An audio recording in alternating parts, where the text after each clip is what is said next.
ചേക്കിഴ സ്വാമിയുടെ പെരിയ പുരാണത്തിലെ പ്രധാനപ്പെട്ട ഒരു ശിവഭക്തൻ്റെ കഥയിലേക്കാണ് നാം ഇനി പ്രവേശിക്കുന്നത്. അദ്ദേഹത്തിൻ്റെ പേര് മാര സോമയാജി നായനാർ എന്നാണ്. ഈ പേര് വരാനൊരു കാരണമുണ്ട്. ഇദ്ദേഹം ഒരു ബ്രാഹ്മണനായിരുന്നു. അതുകൊണ്ട് യാഗം ചെയ്യുമായിരുന്നു. പ്രത്യേകിച്ചും സോമയാഗമാണ് ഇദ്ദേഹം നിരന്തരം ചെയ്തുകൊണ്ടിരുന്നത്. ശിവപ്രീതിക്ക് വേണ്ടി സോമയാഗം ചെയ്യുന്ന ഈ ബ്രാഹ്മണനെ ആൾക്കാർ സോമയാജി നായനാർ എന്ന് വിളിക്കാൻ തുടങ്ങി. അങ്ങനെ മാരസോമയാജി അമ്പരം എന്ന പ്രദേശം മുഴുവൻ പ്രശസ്തമായി. ഇദ്ദേഹത്തിൻ്റെ ജന്മസ്ഥലം അമ്പരം എന്ന സ്ഥലമായിരുന്നു. അമ്പരത്തെ ജനങ്ങൾ എല്ലാം തന്നെ ആരാധനയോടുകൂടി ഈ മാരസോമയാജിയെ ബഹുമാനിച്ചിരുന്നു. അദ്ദേഹം നിരന്തരം ശിവപൂജ ചെയ്തിരുന്നു. പ്രത്യേകിച്ചും പഞ്ചാക്ഷരി മന്ത്രജപ സാധനയിൽ അദ്ദേഹം 24 മണിക്കൂറും മുഴുകിയിരുന്നു. പഞ്ചാക്ഷരി മന്ത്രം ജപിച്ചുകൊണ്ടാണ് അദ്ദേഹം എന്തും ചെയ്തിരുന്നത്. അതേപോലെ സോമയാഗത്തിലും പഞ്ചാക്ഷരി മന്ത്രത്തിന് വളരെ പ്രാധാന്യം കൊടുത്തിരുന്നു. അപ്പോൾ ഈ യാഗം നടത്തുക മാത്രമല്ല മാരസോമയാജി ചെയ്തത്, എല്ലാ ശിവഭക്തന്മാർക്കും ഭക്ഷണം നൽകാൻ അദ്ദേഹം ശ്രദ്ധിച്ചിരുന്നു. അതുപോലെ അവരുടെ ആവശ്യങ്ങൾ നിറവേറ്റി കൊടുക്കാനും അദ്ദേഹം തയ്യാറായിരുന്നു. ആ ഗ്രാമം മുഴുവനും ശിവഭക്തന്മാരെ കൊണ്ട് നിറഞ്ഞ ആൾക്കാരായിരുന്നു ജീവിച്ചിരുന്നത്. അവരുടെ വീടുകളിൽ വളർത്തിയിരുന്ന തത്തകൾ പോലും സോമയാഗത്തിലെ മന്ത്രങ്ങൾ ഉരുവിടുമായിരുന്നു എന്നാണ് പറയുന്നത്. ഈ മന്ത്രസാധന സോമയാഗത്തിലെ മന്ത്രങ്ങൾ കേട്ട് തത്തകൾ അത് കാണാതെ പഠിക്കുകയും അവ എപ്പോഴും ചൊല്ലിക്കൊണ്ടിരിക്കുകയും ചെയ്തിരുന്നു എന്നാണ് ചേക്കിഴ സ്വാമികൾ പറയുന്നത്. ഇദ്ദേഹം തൻ്റെ സോമയാഗം നടക്കുമ്പോൾ ശിവഭഗവാൻ ആ യാഗത്തിൽ വന്ന് പ്രത്യക്ഷപ്പെടണമെന്ന് വളരെയേറെ ആഗ്രഹിച്ചിരുന്നു. അങ്ങനെ സോമയാഗം നടത്തിയപ്പോൾ ശിവൻ പ്രത്യക്ഷപ്പെടുന്നതാണ് ഈ കഥയിൽ ചേക്കിഴ സ്വാമികൾ വിവരിക്കുന്നത്. അഗസ്ത്യർ പറയുന്നതായിട്ടാണ് പെരിയ പുരാണത്തിൽ ചേക്കിഴ സ്വാമികൾ പറയുന്നത്. അഗസ്ത്യരോട് ചോദിക്കുകയാണ്, ഋഷികൾ ചോദിക്കുകയാണ്, എങ്ങനെയാണ് മാരസോമയാർ യാഗം നടത്തിയപ്പോൾ ശിവൻ പ്രത്യക്ഷപ്പെട്ടത്? ആ കഥ ഞങ്ങൾക്ക് പറഞ്ഞു തരൂ എന്ന് പറയുകയാണ്. അതിന് അഗസ്ത്യൻ മറുപടി പറഞ്ഞു ഇങ്ങനെയാണ്: ഹേ മഹാഭാഗന്മാരെ, ഒരിക്കൽ അദ്ദേഹം മഹത്തായ സോമയാഗം ചെയ്തു. യാഗാന്ത്യത്തിൽ ശിവഭഗവാൻ അദ്ദേഹത്തിന് പ്രത്യക്ഷ ദർശനം കൊടുത്തു. അപ്പോൾ ഋഷികൾ ചോദിച്ചു, ആ സംഭവം ദയവ് ചെയ്ത് അങ്ങ് ഞങ്ങൾക്ക് പറഞ്ഞു തരൂ. അഗസ്ത്യർ ആ സംഭവം വിവരിക്കുകയാണ്. സോമയാജി തൻ്റെ പത്നിയോടൊത്ത് ശിവപൂജയും ഭക്തസേവയും പഞ്ചാക്ഷരി ജപവും ചെയ്തുകൊണ്ട് നാന്നിക്ക്. എല്ലാ ആഗ്രഹങ്ങളും മറികടന്ന അദ്ദേഹത്തിന് ഒരു ആഗ്രഹം ബാക്കിയുണ്ടായിരുന്നു. പഞ്ചേന്ദ്രിയങ്ങളെ നിഗ്രഹിക്കുകയും എല്ലാ ആഗ്രഹങ്ങളെയും മറികടന്നതാണ് മാരസോമയാജി. എന്നിട്ടും ഒരാഗ്രഹം മനസ്സിൽ ബാക്കിയുണ്ടായിരുന്നു. ആ ആഗ്രഹം താൻ സോമയാഗം ചെയ്യുമ്പോൾ ഭഗവാൻ ശിവൻ അവിടെ പ്രത്യക്ഷനാകണം എന്നായിരുന്നു ആഗ്രഹം. അങ്ങനെ ഇരിക്കെ ഇദ്ദേഹത്തിന് ഒരു സൗഭാഗ്യം ലഭിച്ചു. സുന്ദരമൂർത്തി സ്വാമികൾ അവിടെ ആഗതനായി. ആ പ്രദേശത്തേക്ക്, ആ പ്രദേശം എന്ന് പറയുന്നത് തൊട്ടടുത്തുള്ളൊരു പ്രദേശമാണ്.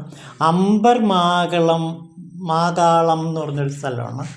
അവിടുത്തെ മഹാകാളേശ്വര ക്ഷേത്രത്തിൽ പ്രതിഷ്ഠിച്ചിരിക്കുന്ന ശിവനെ ഭജിക്കാൻ വേണ്ടി അമ്പർ മാകാളം എന്ന സ്ഥലത്ത് കുറച്ച് ദിവസങ്ങൾ താമസിക്കാൻ സുന്ദരമൂർത്തി സ്വാമികൾ വന്നു.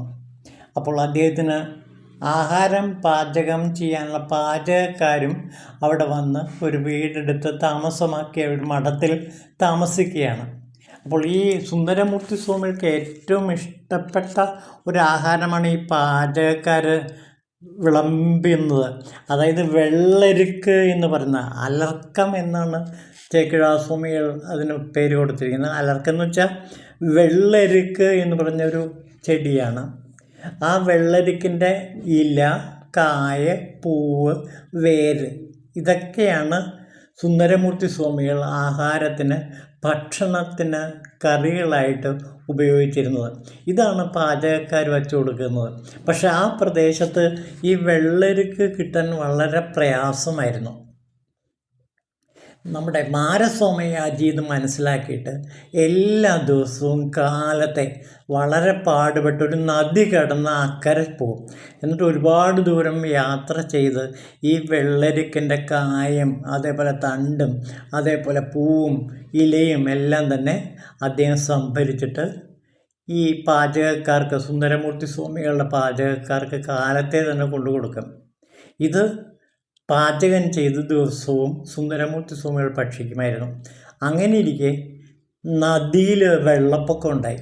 അതുകൊണ്ട് നദിയിൽ തോണി ഇറക്കി അപ്പുറത്ത് പോകാൻ മാരസ്വാമിയാജി കഴിയാതെ വന്നു. 3-4 ദിവസം അദ്ദേഹത്തിന് ഈ വെള്ളരിക്ക് സമർപ്പിക്കാൻ കഴിഞ്ഞില്ല. അപ്പോൾ സുന്ദരമൂർത്തി സ്വാമികൾ പാചകക്കാരോട് ചോദിച്ചു, എന്താണിപ്പോൾ വെള്ളരിക്കൻ്റെ കറിയില്ലാത്തത് എന്ന് ചോദിച്ചപ്പോൾ പാചകക്കാർ ആ സത്യം പറഞ്ഞു. അതായത് ഒരു ശിവഭക്തൻ ഇവിടെ ദിവസവും വെള്ളരിക്കിൻ്റെ കായും ഇലകളും അതേപോലെ പുഷ്പങ്ങളൊക്കെ കൊണ്ടുവയ്ക്കാറുണ്ട്. ഇപ്പോൾ അയാളെ കാണുന്നില്ല. ഇത് കേട്ടപ്പോൾ സുന്ദരമൂർത്തി സ്വാമികൾ പറഞ്ഞു, ഇനി അയാൾ വരുമ്പോൾ എന്നെ വന്ന് കാണാൻ പറയുക എന്ന് പറഞ്ഞു. അതനുസരിച്ച് നദിയിലെ വെള്ളം കുറഞ്ഞു, തോണി ഇറക്കാൻ പറ്റി. അങ്ങനെ തോണി കയറി നദിയുടെ മറുകര കടന്ന് ഇദ്ദേഹം പതിവ് പോലെ വെള്ളരിക്കിൻ്റെ ആ ചെടി സംഘടിപ്പിച്ചുകൊണ്ട് ഇപ്പുറത്ത് വന്ന് പാചകക്കാർക്ക് കൊടുത്തു. അപ്പോൾ പാചകക്കാർ പറഞ്ഞു, സ്വാമി സുന്ദരമൂർത്തി അവർകൾ അങ്ങയെ കാണണമെന്ന് ആഗ്രഹിക്കുന്നു. അതുകൊണ്ട് അങ്ങയെ അങ്ങ് ആ സുന്ദരമൂർത്തി സ്വാമികളെ ചെന്നൊന്ന് കാണൂ എന്ന് പറയണം. വർദ്ധിച്ച സന്തോഷത്തോടെ തേടിയ വള്ളി കാലിൽ ചുറ്റി എന്ന ആ വളരെ വലിയ സംതൃപ്തിയോടെ അദ്ദേഹം സുന്ദരമൂർത്തി സ്വാമികളെ കണ്ട് സാഷ്ടാംഗം നമസ്കരിച്ചു. അപ്പോൾ പുഞ്ചിരിച്ചുകൊണ്ട് സുന്ദരമൂർത്തി സ്വാമികൾ പറഞ്ഞു, അല്ലയോ സോമയാജി, വൈദിക ശ്രേഷ്ഠനായ അങ്ങയെ ഞാനാണ് വണങ്ങേണ്ടത്. യാഗം ചെയ്യുന്നതിനാൽ ശിവൻ്റെ 8ാമത്തെ അംശം അങ്ങയിലുണ്ട്. മാത്രമല്ല അങ്ങ് ശിവഭക്തന്മാർക്ക് സേവ ചെയ്യുന്ന ആളാണെന്ന് പ്രശസ്തനുമാണ്. ഞാനോ ഒരു ധൂർത്തനാണെന്ന് പേര് കേട്ടവനും. ഇത്രയധികം കഷ്ടപ്പെട്ട് അങ്ങ് എന്തിനാണ് എനിക്ക് അലർക്കുസുമങ്ങൾ കൊണ്ടുവത്തരുന്നത്? അങ്ങയുടെ ആഗ്രഹം എന്തായാലും സംശയിക്കാതെ എന്നോട് പറയൂ എന്ന് പറഞ്ഞപ്പോൾ മാരസ്വാമിയാജി പറഞ്ഞു, എനിക്ക് ഒരു വലിയ ആഗ്രഹമുണ്ട്. അതായത് ഞാൻ സോമയാഗം നടത്തുമ്പോൾ ഭഗവാൻ ശിവൻ ആ സോമയാഗത്തിൽ വന്നിരിക്കണമെന്ന് ഞാൻ ആഗ്രഹിക്കുന്നു. അത് അങ്ങയ്ക്ക് നടത്തി തരാൻ കഴിയുമെങ്കിൽ അത് വലിയൊരു ഉപകാരമായിരിക്കുമെന്ന് പറഞ്ഞു. സുന്ദരമൂർത്തി സ്വാമികൾ സമ്മതിച്ചു. അങ്ങ് സോമയാഗം നടത്തിക്കൊള്ളുക. തീർച്ചയായിട്ടും ഭഗവാൻ ആ യാഗത്തിൽ പങ്കെടുക്കുക തന്നെ ചെയ്യും എന്ന് പറഞ്ഞു. അങ്ങനെ അനേകം ബ്രാഹ്മണ ശ്രേഷ്ഠന്മാരെ, ഈ യാഗപണ്ഡിതന്മാരെ വിളിച്ച് അദ്ദേഹം സോമയാഗത്തിന് ആരംഭം കൂട്ടി. അങ്ങനെ സോമയാഗം തുടങ്ങി. സോമയാഗം നടന്നുകൊണ്ടിരിക്കുമ്പോൾ ഒരു ചണ്ടാലൻ ഭാര്യയോടൊത്ത് അവിടേക്ക് വരികയാണ്. 2 കുട്ടികളുമുണ്ട് അവർക്ക്. അവർ സഹിതം ആ ചണ്ടാളനും ഭാര്യയും കുട്ടികളും അവിടേക്ക് വരികയാണ്. ചണ്ടാലൻ്റെ പുറത്ത് ഒരു ചത്ത പശുക്കുട്ടിയും കിടക്കുന്നുണ്ട്. അത് രക്തം ഒലിപ്പിച്ചുകൊണ്ടിരിക്കുകയാണ്.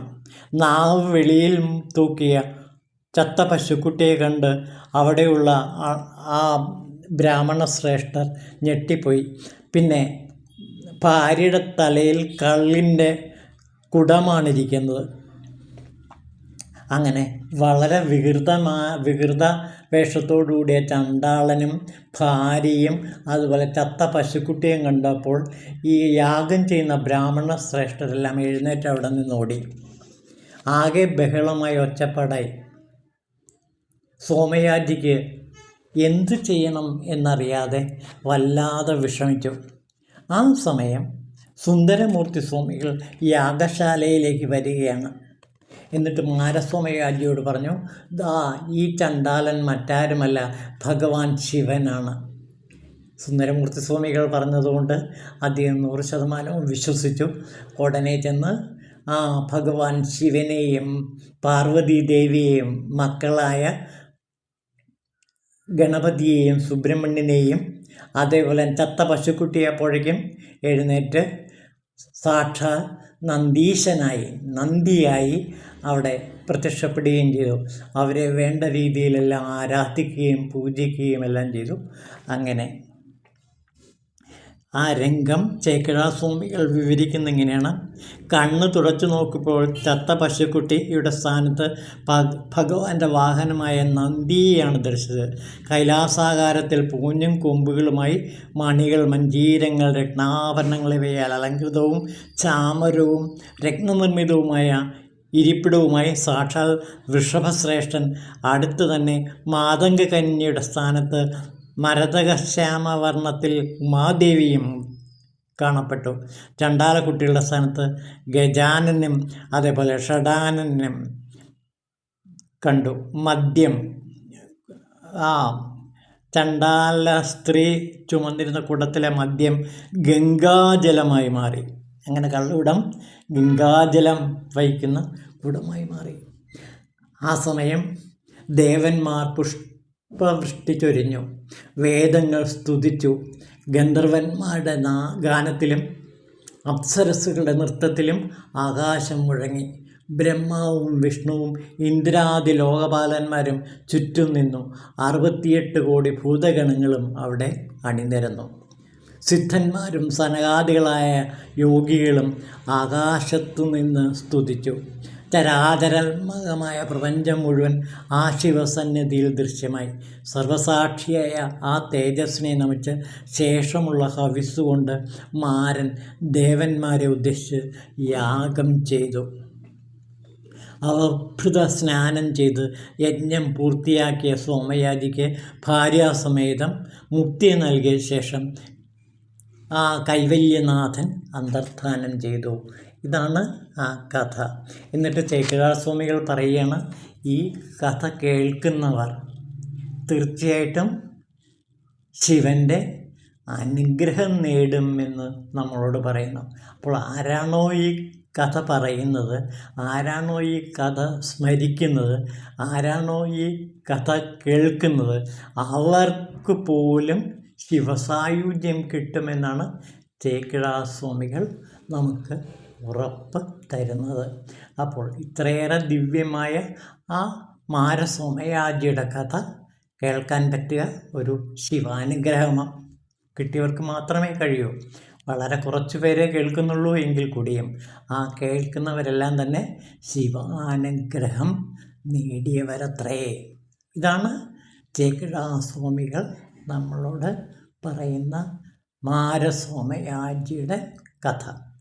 ഓം ശിവായ നമഃ.